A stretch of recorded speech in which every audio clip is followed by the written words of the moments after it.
आर्थिक पिछड़ेपन पर सुप्रीम कोर्ट आर्थिक पिछड़ेपन और आरक्षण पर सुप्रीम कोर्ट की मोहर। शर्म एल शेख में चल रहा है कॉप 27 जलवायु परिवर्तन पर वैश्विक बहस। जर्मनी चीन के साए में मैं हूं मनीष आनंद। द रायसीना हिल से एक बार आपके साथ फिर से देश के बड़े अखबारों ने किन विषयों के ऊपर संपादकीय लिखा है उसकी एक समीक्षा करेगा।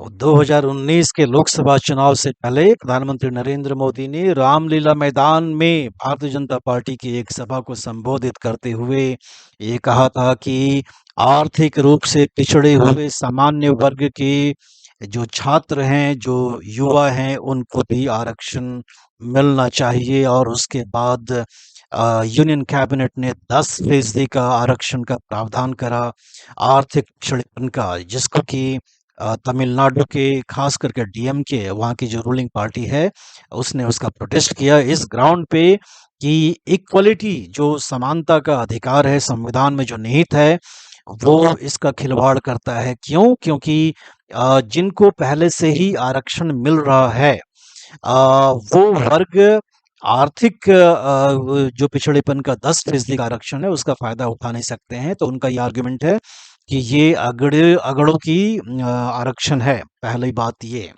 दूसरा, सुप्रीम कोर्ट ने जो इंदिरा सावनी जजमेंट में 50% का एक सीलिंग तय किया था आरक्षण का देश में, उस 50% के सीलिंग को ये तोड़ता है।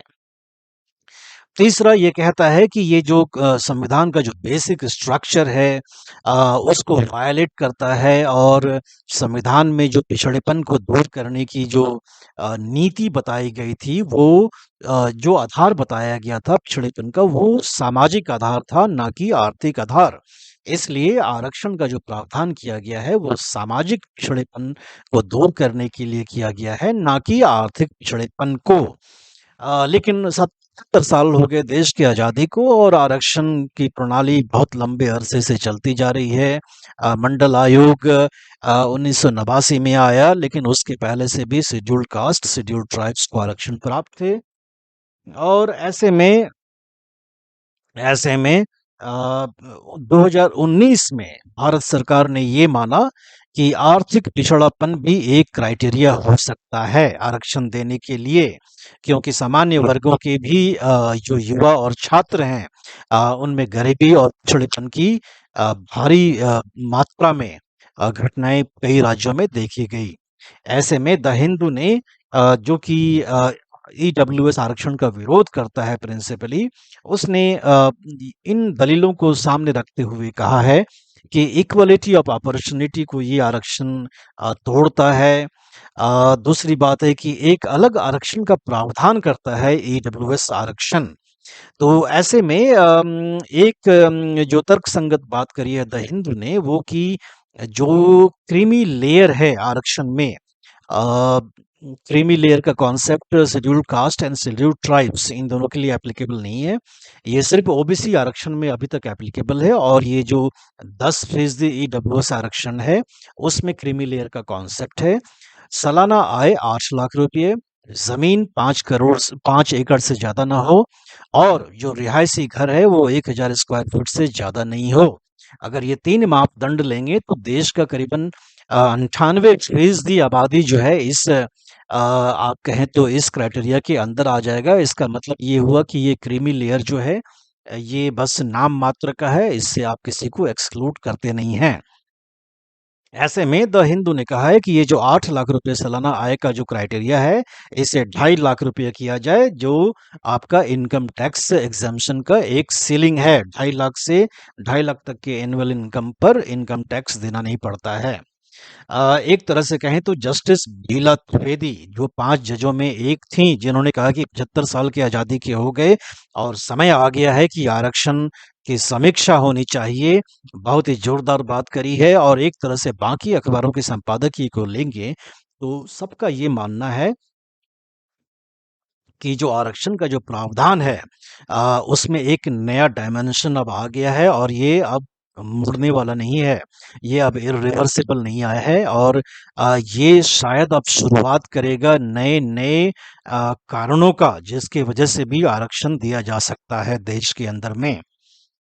इस तरह से अगर हम देखें तो आरक्षण को करीबन लाभ कई दशक हो गया और जो लाभान्वित होते जा रहे हैं वही लाभ उठाते जा रहे हैं और कहीं न कहीं झारखंड के आदिवासी, छत्तीसगढ़ के आदिवासी, तेलंगाना के आदिवासी इनको आरक्षण का फ़ायदा नहीं उठ मिल पा रहा क्योंकि ये सारे आरक्षण राजस्थान के या नॉर्थ ईस्ट उत्तर के राज्यों में जो हमारे ट्राइबल्स हैं उनको बेनिफिट मिल रहा है। तो निश्चित रूप से आरक्षण की समीक्षा करने का एक वक्त आ गया है। जिनको एक बार आरक्षण की सुविधा मिल गया है, उनको इसके दायरे से बाहर रखने का समय आ चुका है। इजिप्ट के शर्म एल शेख में कॉप 27 क्लाइमेट एक्शन के ऊपर बहस चल रही है, 2 हफ्ता चलेगी। जो विकासशील देश हैं उनकी मांग है कि जो विकसित देश हैं वो $100 बिलियन का एक फंड क्रिएट करें कि जो डैमेज हो चुका है क्लाइमेट चेंज की वजह से उसकी पूर्ति हो पाए। और एक तरह से देखें तो 2010 में ही विकसित देश ने $100 बिलियन की अपनी तरफ से कंट्रीब्यूट करने की कोशिश की थी, लेकिन 2020 में महज $83 बिलियन तक ही जमा हो पाया और उसका भी तकरीबन 58% ही क्लाइमेट चेंज को कैसे कम किया जाए उस खर्च हो पाया। तो ऐसे में जो शर्म एल शेख में बहस चल रही है वो यूक्रेन युद्ध और पेंडेमिक के बाद के समय के साये में बहस चल रही है और ऐसे में जबकि 2022 में क्लाइमेट चेंज का तांडव पूरे विश्व ने देखा। चीन में, लैटिन अमेरिका में कई नदियां सूख गईं, पाकिस्तान में बाढ़ का तांडव रहा। वो क्लाइमेट चेंज हमारे पास है और ऐसे में अ, द टाइम्स ऑफ इंडिया ने अपने संपादकीय लिखते हुए कहा है कि भारत जैसे देशों को आर&डी पर काफ़ी खर्च करने चाहिए ताकि हम किसी चीज़ का इंतज़ार ना करें और क्लाइमेट एक्शन पर अपना काम शुरू कर दें। आप जानते हैं कि पेरिस एग्रीमेंट में ये तय हुआ था कि जो ग्लोबल टेम्परेचर है वो जो बढ़ रहा है उसको हम लिमिट कर पाएँ मात्र 1.5 डिग्री सेंटीग्रेड तक का 2010 के बेस लाइन पर। और अगर वो पूरा करना होगा तो वैश्विक तल पर जो कार्बन एमिशन है तो उसको 45% कम करना पड़ेगा। बहुत ही मुश्किल भरा हुआ टास्क आज के तारीख में दिखता है। जर्मनी की जो चांसलर हैं ओलाफ स्कॉल्स वो चीन गए थे पेइचिंग एक दिन की यात्रा पर और पाकिस्तान के प्रधानमंत्री शहबाज शरीफ के बाद दूसरे एक हेड ऑफ द स्टेट थे जो चीन गए। और शी जिनपिंग आप जानते हैं कि उनको तीसरा टर्म मिलने जा रहा है, वो अपनी कम्युनिस्ट पार्टी के जनरल सेक्रेटरी बन चुके हैं तीसरी बार। ऐसे में जो हड़बड़ी है ओलाफ स्कॉल्स की जाकर के चीन में हाजिर लगाने की उसकी काफ़ी घोर निंदा ना कि सिर्फ जर्मनी में हुई है बल्कि यूरोप में हुई है और लोकतांत्रिक देशों में हुई है। उसका कारण ये है कि जिस तरह से चीन ने रूस की मदद करी है यूक्रेन युद्ध में, जिसकी वजह से वैश्विक मंदी का दौर आ चुका है और जिस तरह से चीन में मानवीय अधिकारों का उल्लंघन हो रहा है, ऐसे में जर्मनी जो कि यूरोप का सबसे बड़ा अर्थव्यवस्था है, सबसे पावरफुल देश है, उसकी ये हड़बड़ाहट पर लोगों की चिंता हुई है। लेकिन जिस तरह से शहबाज शरीफ का जाना एक मजबूरी था चीन में क्योंकि पाकिस्तान चीन का एक सैटेलाइट नेशन है।